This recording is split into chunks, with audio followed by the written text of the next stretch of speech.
Salve Maria. Vamos dar continuidade à leitura do livro da biografia de Padre Pio, Um Santo Entre Nós, de Renzo Alegre. Então hoje vamos iniciar o capítulo 21.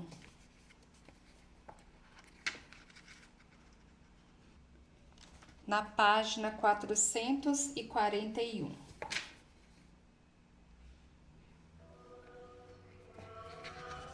Capítulo 21. Conversando com os amigos. Padre Pio é um santo. A frase começou a circular entre as pessoas quando ele era ainda criança. Santinho chamava-lhe em Pietreutina. O monge santo era como o conheciam em San Giovanni Rotondo. Esse adjetivo santo, inexoravelmente ligado à pessoa do padre, era para ele uma espécie de ferrete, que também condicionou muito a fantasia das pessoas que dele se aproximavam ou simplesmente dele ouviam falar. Sabendo que ele era um santo, ouvindo dizer que era um santo, pensando que era santo, acabaram por lhe associar apenas fatos extraordinários, clamorosos, sacrifícios e sofrimentos imensos e intervenções miraculosas. Exaltavam a parte excepcional da sua vida, as suas aparições no meio da multidão, ignorando a sua vida privada e corrente, a vida normal de todos os dias. Como era Padre Pio a sós, frente a frente com os amigos? Continuava a comportar-se com eles, recorrendo às suas misteriosas faculdades que lhe permitiam saber tudo e ver tudo, ou podia passar por uma pessoa comum?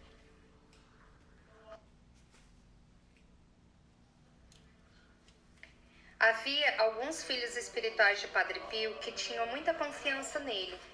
Devido ao trabalho ou a deveres vários, estiveram muitas vezes a seu lado e foram muitas as oportunidades de conversar com ele, de escutar as suas opiniões, os seus pareceres, as suas piadas. Conheci um Padre Pio diferente daquele que aparecia às multidões.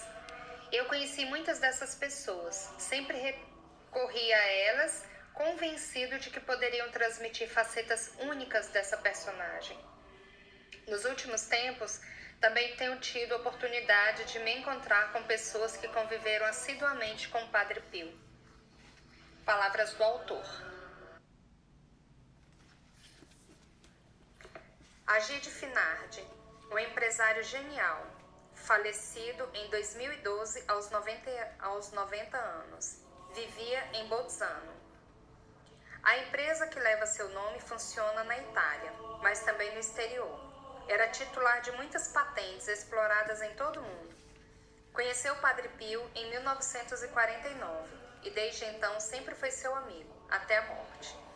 Ainda hoje somos amigos, precisou Finardi certa vez. Ele continua a fazer-me sentir a sua presença a meu lado, com o mesmo afeto de antigamente. A princípio visitava Padre Pio por curiosidade e para lhe pedir favores. Depois passei a trabalhar para ele. A minha firma executou alguns trabalhos para a igreja de Santa Maria das Graças, em San Giovanni Rotondo, que estava em construção. O trabalho agradou muito ao padre, que simpatizou comigo e me entregou outros encargos. A partir de então, trabalhei para ele praticamente até a sua morte. Fiz todos os trabalhos em ferro e em bronze daquela igreja, candelabros, balaustradas, vitrais, portais, crucifixos, jardineiras, cancelas, corrimões para as escadas, o sacrário e o portão central. Passava todos os anos vários meses em San Giovanni Rotondo com alguns dos meus operários, podendo assim estar em contato com o padre. Ia vê-lo de manhã e à noite para saudá-lo, mas muitas vezes também para me lamentar e para discutir preços e projetos. Procurava-o na sua cela e falávamos de muitas coisas. Pude assim ser testemunha de fatos excepcionais, de curas espantosas, de previsões incríveis. Padre Pio não era apenas um grande santo, mas um ser misterioso, e ele próprio se admirava com aquilo que acontecia na sua pessoa. Sabia sempre tudo, conhecia os nossos pensamentos, lia dentro de nós, como no livro. Presenciava fatos que se desenrolavam a milhares de quilômetros. Era impossível ocultar-lhe o que quer que fosse. No entanto, era ao mesmo tempo um homem de uma ternura única, com um coração imenso. Tinha se afeiçoado a mim e eu a ele. Quando eu tinha de partir para regressar a Bolzano, Padre Pio abraçava-me como se abraça um filho que vai para longe. A Gide contou-me como conheceu o Padre Pio. Nessa altura eu construía automóveis. Morava em Corte Maggiore, onde tinha uma pequena empresa, a Rondini, que ia de vento em popa. Os meus automóveis ágeis, utilitários, com pormenores vanguardistas para a época, faziam furor. Em 1946, tinha-os apresentado na Feira de Milão, e as encomendas tinham chovido de toda parte, Inglaterra, Argentina, Líbano, Egito, Grécia e até Índia. Eu era um pequeno industrial com grande futuro. Também tinha vendido automóveis a um indivíduo de Foggia, que não me pagava. Assim, decidi certo dia ir cobrar o que ele me devia. Durante a viagem de trem, conheci várias pessoas que iam visitar Padre Pio em peregrinação. Contaram-me maravilhas dele e senti curiosidade em conhecê-lo. Tinha os meus pais doentes com tumores, estava casada há 4 anos e não tinha filhos, e decidi ir ver aquele santo religioso para lhe pedir algumas graças. Depois de ter resolvido o problema com o credor de Foggia, dirigi-me a San Giovanni Rotondo. De manhãzinha, assisti à missa celebrada por Padre Pio e depois fui me confessar a ele. Antes de abrir a boca, ele disse-me: "Você se confessou ontem de manhã." Era verdade, eu tinha me confessado em Foggia. "Gostaria de fazer uma confissão geral", acrescentei. Confessei-me e depois lhe falei dos meus pais e do meu desgosto por não conseguir ter filhos. Padre Pio tratou-me com gentileza, escutou-me. No fim disse: "Não se pode ir contra a vontade do Senhor. A sua mãe viverá mais alguns meses, o seu pai alguns anos, e você terá um filho, ao qual porá o nome de Pio, e recomeçará todo o seu trabalho do nada." Levantei-me para ir embora e ele acrescentou: "Não se esqueceu de me dar alguma coisa?" Era verdade. Antes da confissão tinha preparado uma oferta e já estava me esquecendo de entregá-la. As previsões de Padre Pio, pronunciadas de forma decidida, tinham ficado gravadas na minha mente. De regresso à casa, contei-as à minha mulher, mas não me parecia que tivessem um significado preciso. No entanto, cumpriram-se plenamente, tal como ele tinha previsto. Parecia que tinha lido o futuro num livro. De fato, a minha mãe morreu dali a 3 meses. O meu pai viveu até 1953, ou seja, mais 4 anos. A minha mulher engravidou e, passados 9 meses, deu à luz um filho varão, ao qual naturalmente deu o nome de Pio.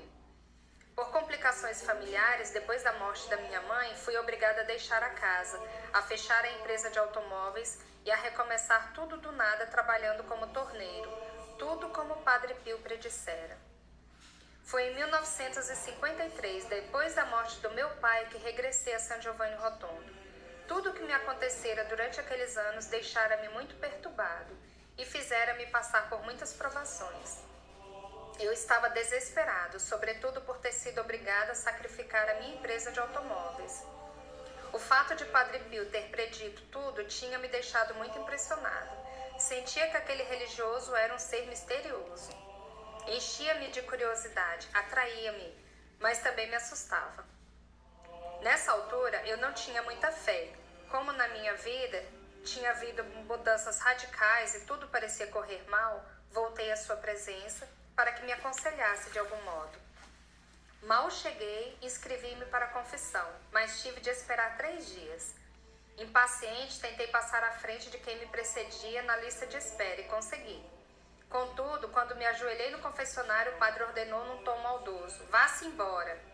Sentindo-me paralisada, não queria me mexer. O padre levantou-se e disse: "Se não quer ir embora, então vou eu."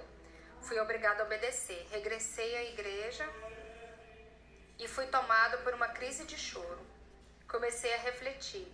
Olhando para dentro de mim mesmo, vi a minha vida vazia, privada de ideais, e compreendi os meus erros, experimentando uma dor imensa. Fiquei nesse estado durante 3 dias. Tendo de regressar a Bolzano, ao 3º dia esperei pelo padre nas escadas que desciam para a sacristia. Quando o vi, disse-lhe que tinha de partir, mas só o faria se ele me tivesse absolvido e perdoado a minha forma de agir. Olhou-me com grande ternura e com voz suave disse: "Comporte-se bem." Em seguida, após uma pausa: É mais fácil que o mundo se aguente sem sol do que o cristão se aguente sem missa. Com um punho cerrado, deu-me um murro tão forte que me fez perder o equilíbrio e bater contra a parede. Mas aquela violência, aquela dureza foram salutares, despertaram a minha alma e fizeram-me compreender como eram importantes as coisas do Espírito. Mudei de vida e a partir daquele dia nunca mais perdi a missa dominical. E sempre que podia passei a assistir a missa também nos dias de semana.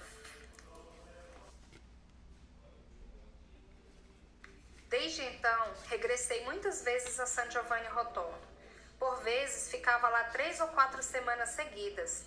Tinha aprendido a estar atento a tudo o que acontecia à minha volta.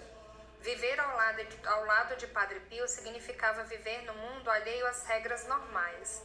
Para Padre Pio, não havia barreiras de espaço nem de tempo. Sabia tudo, via tudo. Certo dia, eu estava assistindo a missa em Bolzano. Naquela época, os sacerdotes celebravam de costas voltadas para o público. Quando o celebrante se virou para dizer o Dominus Vobiscum, vi que era Padre Pio. Aproximei-me do altar para ver se tinha tido uma alucinação, mas não, aquele era mesmo Padre Pio. Fiquei agitado. Terminada a missa, corri para a sacristia com a intenção de saudá-lo e verifiquei que afinal não era ele, nem sequer alguém parecido com ele. Era uma pessoa completamente diferente.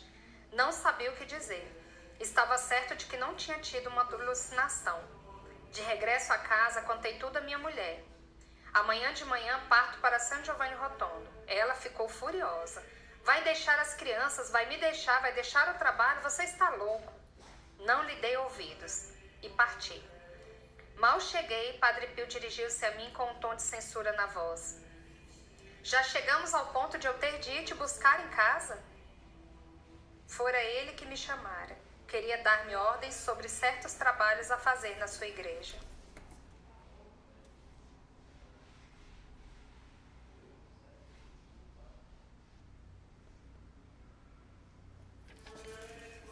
Estar perto dele era uma surpresa permanente. Aconteciam continuamente fatos que ninguém conseguia explicar de forma racional. Certa noite, parti de San Giovanni Rotondo de regresso a Bolzano. Estava cansado, mas tinha de voltar para casa. Devo ter viajado durante toda a noite. Entre Vasto e Pescara, adormeci ao volante. Não sei que distância percorri. A dado momento, senti um forte murro no estômago, que me tirou a respiração. Parei o automóvel e 20 metros à minha frente estava uma passagem de nível fechada. Nesse instante passou um trem. Se não tivesse parado, teria havido uma tragédia. Perguntei a quem estava ao meu lado por que me tinha dado um murro, mas o meu companheiro dormia.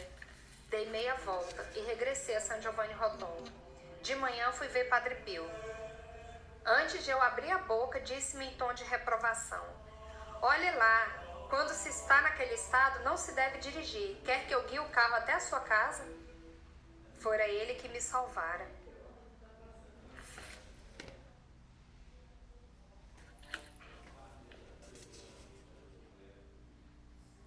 Era impossível mentir-lhe. Eu tinha um grande trabalho a acabar para a sua igreja. Faltavam-me 3 peças, mas decidi mesmo assim levar todo o material para San Giovanni Rotondo. Enquanto os meus operários o montavam, eu podia ter terminado as peças em falta. Assim não atrasaria o prazo da entrega. Ao chegar a San Giovanni Rotondo, fui cumprimentar o padre. Acabou o trabalho? Perguntou. Acabei, respondi. E quando vai terminar as 3 peças que faltam? Inquiriu ele ato contínuo.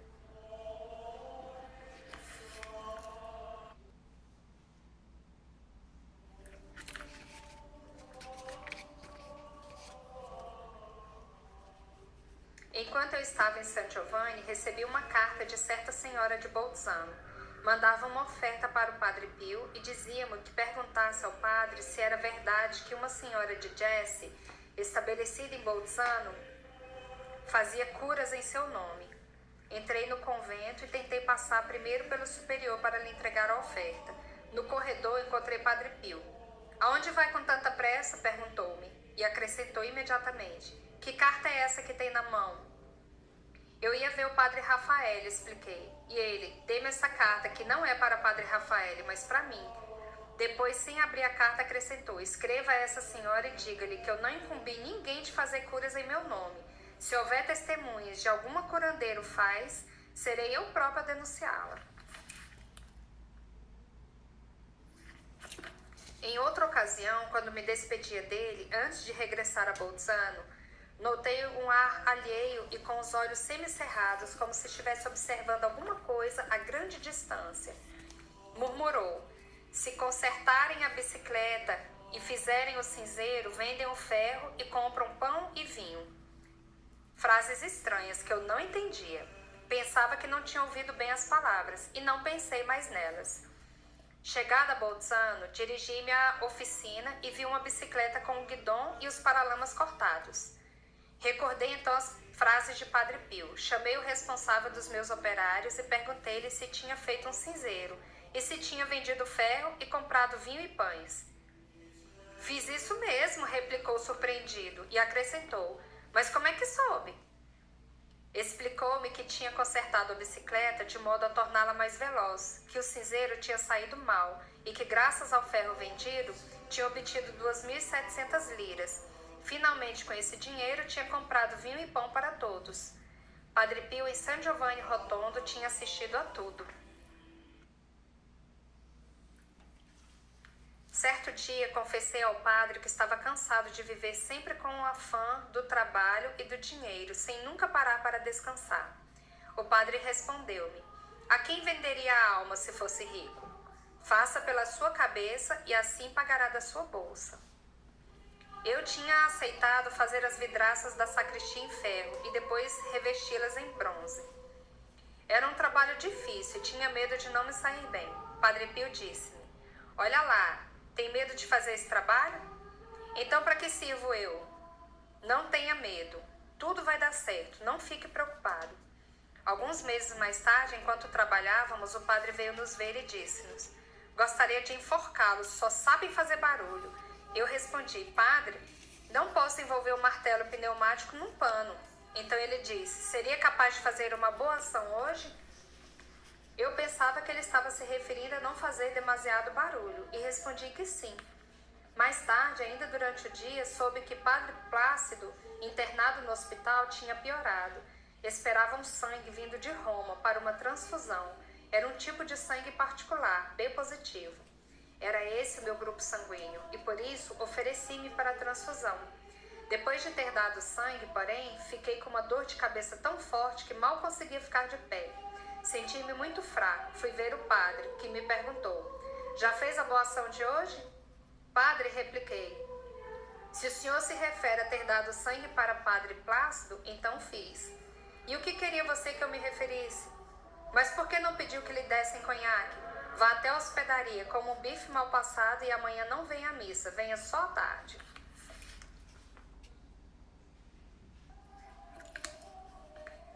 Fui ver Padre Pio para lhe pedir que se recordasse de uma pessoa que no dia seguinte fazia aniversário. Padre Pio deu-me um texto e disse-me: leva-lhe esse texto, que o gaste a força de recitá-lo, que o parta com ardor na oração.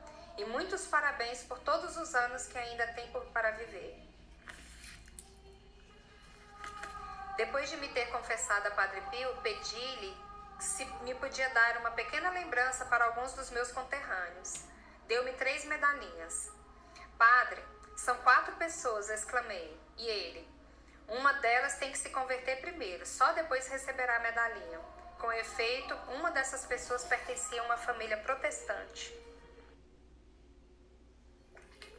Certa manhã, levantei-me às 4 horas para assistir à missa celebrada por Padre Pio, mas ele não apareceu na igreja. Um frade disse-me que o padre não se sentia bem e que tinha ficado na cama.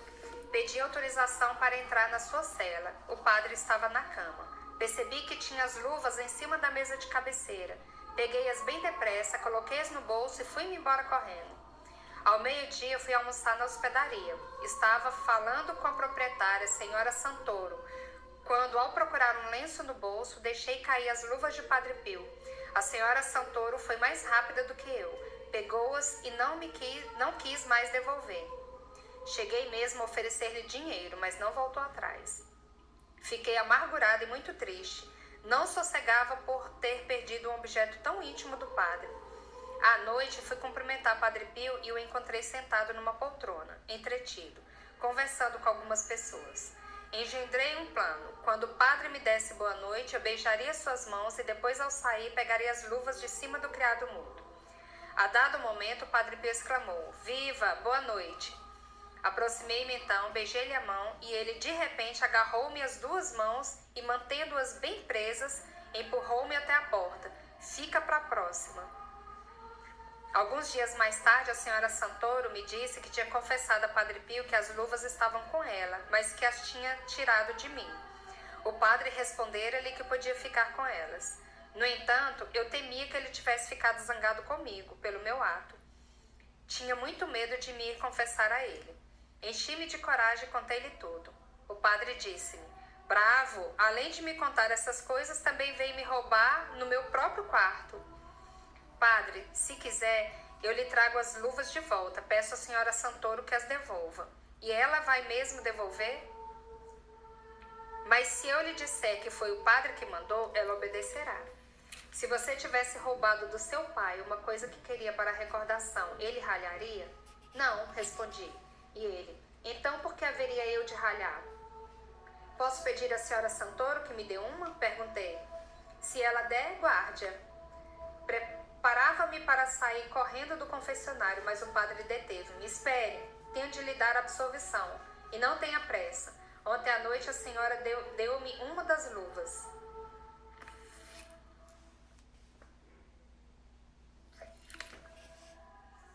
Eu estava em Foggia e preparava-me para ir de carro até San Giovanni Rotondo, quando vi um frade pedindo carona. Tinha acabado de recusar a carona oferecida pelo condutor de uma van que parara. Encostei e perguntei-lhe se queria entrar. O frade estava indeciso. Queria ir até San Giovanni Rotondo no automóvel cômodo e por isso tinha recusado a van. Contudo, meu carro era demasiado luxuoso e tinha vergonha de aceitar. Acabou por aceitar a carona e chegamos ao nosso destino. O frade chamava-se Padre Ângelo. Fomos ter com o Padre Pio, que disse a Padre Ângelo: "Então queria um carro de luxo, hein?" E encontrou. Padre Ângelo não entendia como o padre podia saber essas coisas. Padre Pio disse-lhe: "Deixe para lá, eu conheço os seus desejos." Estava para partir de regresso a Bolzano. Como tinha de passar por Loreto, quando se despediu, o padre disse-me: "Que Nossa Senhora o proteja sempre." "Padre, pode fazer uma dedicatória num quadro de Nossa Senhora das Graças?" E apresentei-lhe o quadro. Padre Pio escreveu: "Que Maria nunca se afaste de você, nem da sua família, o seu olhar misericordioso." Padre Pio Capuchinho. Depois me disse: "Tome, pendure-o no meio da parede sobre a sua cama, onde não tem nada, a não ser 2 quadrinhos insignificantes de cada lado." Era mesmo verdade. Um amigo meu, Giuseppe Dallenogari, tinha comprado um carro novo e queria levá-lo até San Giovanni Rotondo para que Padre Pio o abençoasse. Pediu-me para ir com ele. Durante a viagem, caiu sobre nós um violento temporal e, chegando a Fano, descobrimos que a estrada estava alagada. Era preciso utilizar outra estrada que acrescentaria muitas horas à viagem. Eu disse então a Giuseppe: "Engate a segunda e passe." Ele me ouviu. O carro parecia um barco a motor, com toda aquela água esguinchando dos lados. Conseguimos passar e, ao chegar a San Giovanni Rotondo, fomos imediatamente ver Padre Pio. Quando me viu, o padre exclamou: "Ei-lo que chega, o paroquiano." "Padre, por que me chama paroquiano?" Em San Marco, em La Misa, havia um pregador que falava tão bem que todo mundo chorava, todos, menos uma pessoa. Alguém que estava ao seu lado deu-lhe uma cotovelada e perguntou: "Por que não chora?" Ele respondeu: "Eu não sou desta paróquia." "Está bem, mas o que eu tenho a ver com paroquiano?" "Passe, Giuseppe, passe. É que o carro não era seu. Se fosse seu, não teria passado arriscando a sua ruína."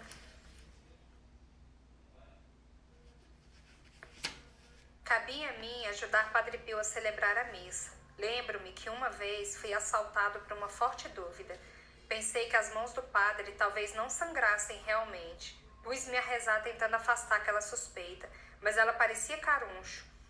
No momento de servir a água e o vinho, reparei que do dedo mindinho do padre descia uma gota de sangue que caiu no cálice. Fiquei assustado e comovido, ao mesmo tempo, a ponto de derramar água e vinho sobre o altar. Padre Pio lançou-me um olhar abrasador. Terminada a missa, levou-me para um canto e perguntou-me: ainda teve coragem de duvidar?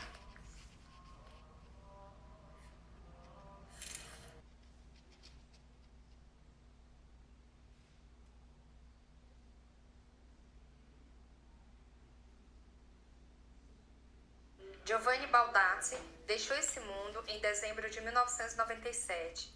Tinha 89 anos. Todos o conheciam por Giovanni da Prato. Tinha conhecido o Padre Pio em 1950 e tinha se tornado seu amigo fidelíssimo. Desde então passou a viver para Padre Pio. Levou milhares de pessoas a San Giovanni Rotondo. Quando conheci Padre Pio, contou-me Giovanni, eu tinha um armazém de tecidos em Ramagna e pertencia à oposição. A minha mulher rezava, mas eu não. Blasfemava, desprezava Jesus, não acreditava em nada. Queria partir para a Rússia de Stalin. Ele me transformou, transmitiu-me a fé. Disse-me que de outro modo perderia a alma.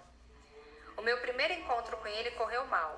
Com efeito, o Padre Pio expulsou-me da sua presença. Eu tinha ido vê-lo para realizar um sonho.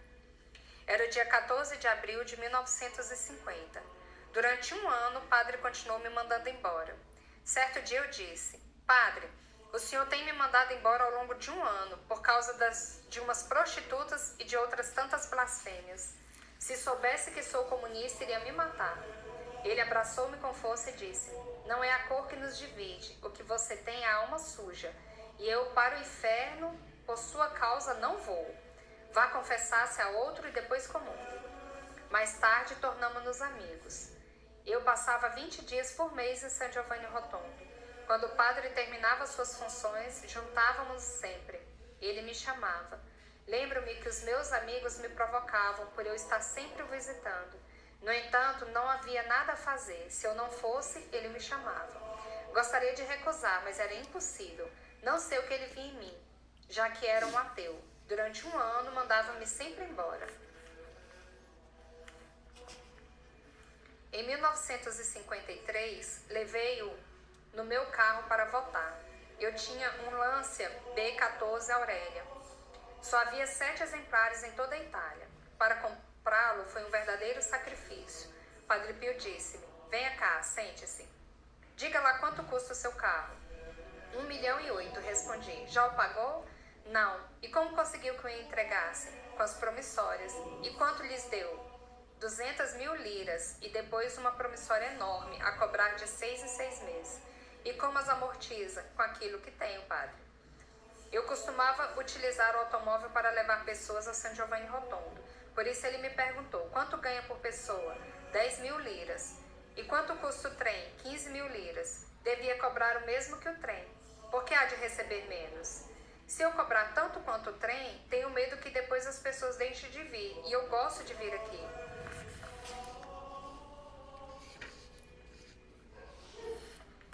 Certo dia o padre perguntou-me: que me conta?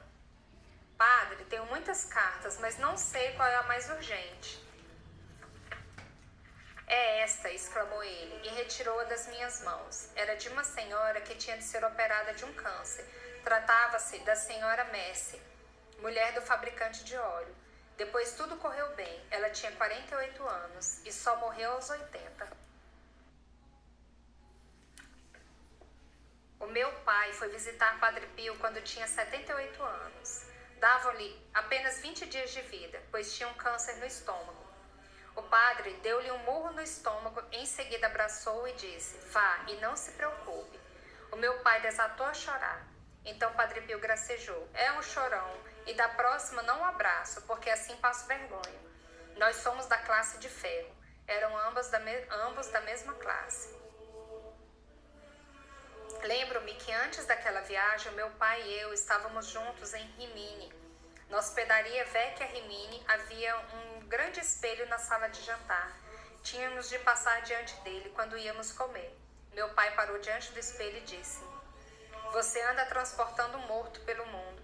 A sua mãe pensa que me engana, mas eu tenho menos de um mês de vida. Depois fomos visitar Padre Pio e eu lhe disse: trouxe-lhe o meu paizinho.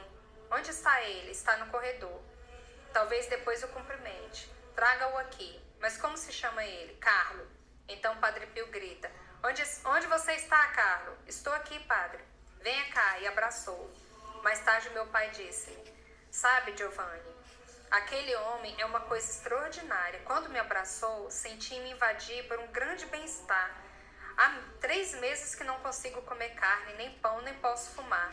Contudo, se aqui tivesse meio charuto, eu fumaria. Dirigi-me ao povoado e comprei um maço de 20 charutos. Acendi um e o meu pai fumou todo. Em seguida fomos comer. Eu queria armar-me em valentão. Pai, eu escolho o prato e depois você faz o mesmo. Eu quero massa, frango assado, acompanhamento, salada, doce, café e um quarto de vinho e água mineral. Ele retorquiu: eu quero o mesmo que você escolheu. A partir de então, nunca mais deixou de comer. Morreu 10 anos mais tarde de pneumonia. Nos fundos da sua casa, Giovanni construiu uma grande igreja que é muito frequentada. Eu não queria fazer aquela igreja naquele local. Queria antes montar uma quinta. Então o padre perguntou-me: e o que fazes depois? Compro um trator e vou viver tranquilamente. Ah, que vida cômoda. Meu filho, a sorte o ajudou. Você não tinha confiança. Eu lhe disse que o senhor só fecha uma porta para abrir outra maior. Em 2 anos você ganhou 22 milhões. Nos anos 1950 era uma quantia muito avultuada. Eu fabricava óleo para a indústria têxtil. E assim, em vez de continuar a pensar na quinta, construí a igreja.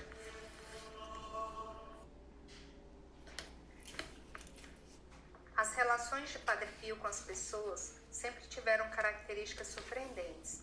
Por vezes, certos indivíduos bons, exemplares, representantes de organizações católicas, suscitavam nele acessos de cólera e antipatia. Também acontecia pelo contrário, que alguns desgraçados, pecadores errantes, eram acolhidos de braços abertos. A aparência exterior não tinha qualquer significado para ele. Imediatamente após a guerra, Mário Spallone era um jovem médico que tentava ganhar a vida aceitando trabalhos bastante difíceis, como assistências noturnas aos doentes que outros médicos recusavam. É provável que o fizesse com sincera generosidade, com autêntico espírito altruísta, e talvez tenha sido por isso que chamou a atenção de Padre Pio. Falo de Mário Spallone, o célebre professor e proprietário de algumas importantes clínicas de Roma, com os seus 4 filhos, também eles médicos. Falecido em 2013, aos 95 anos, era uma figura histórica do comunismo italiano. Foi médico pessoal de Palmiro Togliatti e de todos os líderes históricos da esquerda.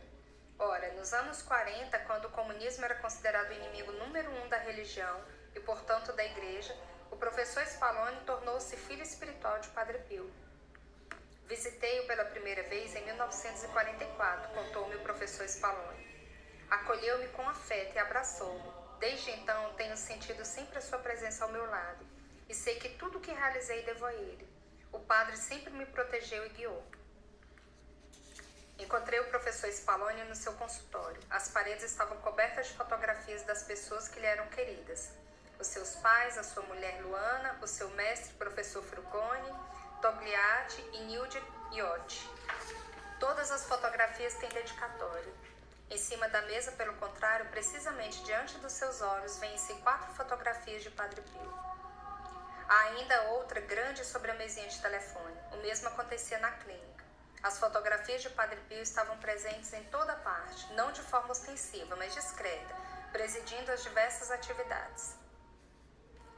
Conheci há muito tempo a história do professor Spallone e do seu incrível relacionamento com Padre Pio. Contou-me Carlo Campanini, que era seu amigo. Spallone sempre foi muito discreto em relação a essa sua experiência. Nunca me senti obrigado a ocultar as minhas convicções, confessou-me ele. No entanto, tratando-se de um assunto tão delicado, em que estão em jogo os mais altos valores, não queria que fosse alvo de mexericos fúteis. Dada a minha posição política e a minha atividade como médico dos dirigentes comunistas. Se tivesse falado desta faceta pessoal da minha vida, não faria mais do que dar aso a uma curiosidade mórbida. professor Spallone era um homem com uma grande capacidade de comunicação. Tinha uma presença majestosa, o rosto fortemente expressivo, a voz profunda, os gestos largos e harmoniosos. Faziam-no assemelhar-se a um ator. Era seguro de si. As suas frases eram secas e cortantes, de líder, de pessoa muito dinâmica. Contudo, mal abordava o tema de Padre Pio, tornava-se doce, humilde e a sua voz embargava-se com sincera e incontida comoção. Comecei a ouvir falar de Padre Pio em 1941, contou-me. Era ainda estudante de medicina na Universidade de Roma. Para pagar os estudos, trabalhava como agente de seguros. Frequentava sobretudo o mundo artístico, atores e cantores líricos, pois estes tinham dinheiro e faziam seguros com relativa facilidade. Entre outros, conheci Carlo Campanini, e foi ele que começou a falar-me daquele religioso. Porém, falava-me dele com tanta insistência que acabei por odiá-lo. Já nem sequer podia ouvir citar o seu nome sem sentir uma repulsa instintiva. Eu era militante do Partido Comunista desde os meus tempos de liceu. Tinha estado na prisão, tinha servido na resistência. As minhas ideias políticas eram marxistas, por isso, dentro de mim havia certo conflito com a religião oficial. Contudo, nunca fui ateu, pelo contrário, simpatizava com o Evangelho. Em certas páginas encontrava muitos ideais sobre os quais queria inspirar a minha vida. Já então senti em mim um profundo sentido altruísta, um grande desejo de me tornar útil aos outros, sobretudo às pessoas mais humildes e mais simples. Por isso, militava no Partido Comunista, que apoiava os operários, e pela mesma razão tinha escolhido a profissão de médico. Uma noite, porém, fui testemunha de um acontecimento verdadeiramente inacreditável. Tinha me licenciado havia pouco e era recém-casado. Estava cursando uma especialidade na clínica médica dirigida pelo professor Frugoni. Mas, para ganhar mais alguma coisa, prestava assistência noturna a doentes. Tinha me associado a uma farmácia, que me passava as chamadas. Era duro levantar-me no meio da noite e, por isso, habitualmente, fazia-me acompanhar pela minha mulher, Luana, ou pelo nosso cão, o Cruzamento de Lobo. Uma noite, fui chamado pela farmácia para acudir a um doente residente na Ápia Noiva. O tempo estava muito ruim e decidi ir sozinho, nem sequer levei o cão comigo. Eu tinha um automóvel velho. Depois de alguns quilômetros, percebi que no assento ao meu lado estava um frade de barba. Olhei-o com atenção. Era idêntico ao das fotografias de Padre Pio que Campanini tinha me mostrado. Fiquei atônito, mas não perdi a calma. Estava bem desperto e completamente consciente. Esfreguei os olhos e voltei a olhar. O religioso continuava ali, tranquilo, como que absorto em oração. Esperei mais alguns segundos que me pareceram eternos e depois olhei de novo. Estendi a mão para tocá-lo, mas a mão entrou no corpo dele como se fosse feito de luz. Não conseguia tocar naquele indivíduo, mas o via distintamente. A dado momento, tive a impressão de que ele estava falando comigo. Não sei se ouvi as suas palavras ou se a comunicação se deu de outro modo. O frade fez-me o diagnóstico do doente que eu ia ver e depois desapareceu. Cheguei ao destino em estado de grande tensão. Encontrei um velhinho magro com uma hemorragia cerebral. Estava muito mal. A sua mulher estava desesperada. Pensei em fazer-lhe uma sangria. Naquela época era a solução para tais emergências. Mas depois parecia que me lembrava de ter ouvido do frade que vira no carro, precisamente para não recorrer à sangria. Segui essa inspiração e foi a opção certa. Administrei-lhe alguns medicamentos que trazia comigo e o velhinho se recuperou. Fiquei com ele algumas horas. Quando a manhã despontava, enquanto lavava as mãos antes de partir, ouvi a senhora dizer ao marido: "Olha, este jovem médico é precisamente o mesmo que Padre Pio me descreveu em sonhos." Ouvindo aquele nome, pensando o que tinha acontecido durante a viagem, saí do banheiro e pedi explicações. A senhora contou-me que na noite anterior tinha sonhado com Padre Pio. O frade tinha lhe dito que o seu marido ia ficar muito mal, mas que não se devia assustar, porque ele lhe enviaria um jovem médico, seu amigo, que trataria muito bem do doente. Saí daquela casa mais transtornado do que nunca. Nos dias seguintes, continuei a pensar no que tinha visto no carro e no sonho daquela senhora. Uma noite, disse a minha mulher que queria levá-la para jantar fora. Saímos de carro e fui imediatamente para a casa de Campanini. Arranjei uma desculpa para obrigá-lo a sair e convenci-o a acompanhar-nos. Dirigi-me para a periferia e, quando já estávamos fora da cidade, disse que queria ir ver Padre Pio, pois tinha alguns problemas e precisava falar com ele. Chegamos a San Giovanni Rotondo às 4 da manhã. Já havia gente à espera para a missa. Campanini era conhecido. A minha mulher ficou no carro e nós dois entramos no convento. Campanini bateu à porta do frade que estava se preparando para a missa. Padre Pio saiu e, ao me ver, fixando em mim um olhar ardente, disse-me: "Seu malandro finalmente decidiu vir me conhecer." Depois, mudando de tom, acrescentou: "Ouça, Mário, eu não acredito que você seja um bom médico. Só é bom porque eu vou com você e o guio." Ouvindo que ele me chamava pelo nome, vendo naquelas palavras uma referência claríssima ao fato que me ocorrera em Roma, com aquele velhinho, fui invadido por uma emoção profundíssima. Caí de joelhos e desatei a chorar. Padre Pio pousou a mão sobre a minha cabeça e esse gesto ligou-me a ele para sempre. A partir daquele momento, a minha vida mudou completamente. Tinha uma espécie de crise interior. Estava profundamente convencido das minhas ideias políticas. Com a ajuda de Padre Pio, porém, tentei ligar o meu empenhamento social, inspirado na filosofia marxista, a uma forma de cristianismo puro, extraído do Evangelho. Julgo ter conseguido. Desde então, toda a minha vida foi passada na prática de um altruísmo vivo, dedicando-me com generosidade aos problemas das pessoas, escutando quem precisava de mim, eliminando da minha mente o ódio e a indiferença, e empenhando-me também no campo político, ao serviço da comunidade. Padre Pio passou a ser o meu guia.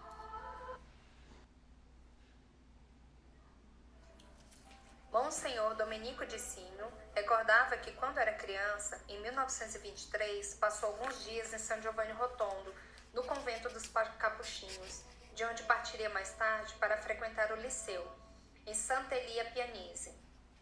Adoeceu com uma intoxicação alimentar. Foi retirado do dormitório comum e instalado num pequeno quarto ao lado da cela de Padre Pio. Eu era tratado com generosidade pelos padres capuchinhos, os quais, diariamente, depois do almoço e do jantar, vinham passar algum tempo no meu quartinho, contou-me ele mais tarde. Entre eles, contava-se também Padre Pio. Era muito alegre e contava piadas divertidas para me distrair e me aliviar do peso da doença. Uma noite, antes de se retirar, aproximou-se da minha cama, segurando um pouco de rapé entre os dedos, acariciou-me e deu-me o rapé a cheirar. Atirei-me espontaneamente para trás e ele, sorrindo, retirou-se. Naquela noite, dormi profundamente, não espirrei, a febre passou-me e no dia seguinte pedi para me levantar. Satisfizeram o meu desejo e, passados 2 dias, já estava em condições de partir para Santa Elia.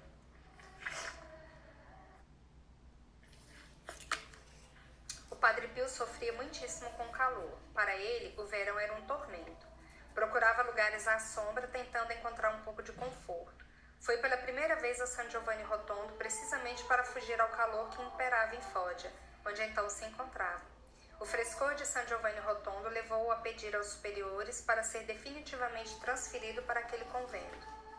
Para suportar o calor no verão, gostava muito de beber alguns copos de cerveja.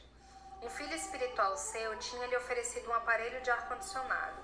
Enquanto estava confessando, seus confrades instalaram-lhe no quarto. Quando chegou e o viu, o Padre Pio perguntou o que era aquilo e quanto tinha custado. Responderam-lhe que custara $500 mil, soma bastante avultuada para a época. Ficou muito perturbado e interrogava-se: "Que dirá o seráfico padre? É uma ofensa à pobreza." Os confrades procuraram convencê-lo, mas Padre Pio não tem nada a ver com isso, não foi o senhor que o pediu. Ao que ele replicou: "Confunde as pessoas recorrendo a tais teorias. É de fato uma ofensa à pobreza. Nunca usou o aparelho, utilizava-o como prateleira para guardar os livros." Contou-me Carlo Campanini. Um amigo meu de Prato estava sendo tratado pelo famoso professor Lunedei de Florença e certo dia disse-lhe: "Amanhã não venho para o tratamento do costume, pois tenho de ir visitar Padre Pio." O professor retorquiu: "Como é possível? Vai visitar aquele histérico?" A ciência explica sim os fenômenos que o caracterizam. À custa de pensar fanaticamente em Cristo crucificado, apareceram-lhe os estigmas. Aquele meu amigo, ao ver Padre Pio, contou-lhe o comentário do professor. Padre Pio respondeu-lhe: quando estiver com o professor Lunedei, diga-lhe que tente pensar intensamente que é um boi, e veremos se lhe nascem chifres.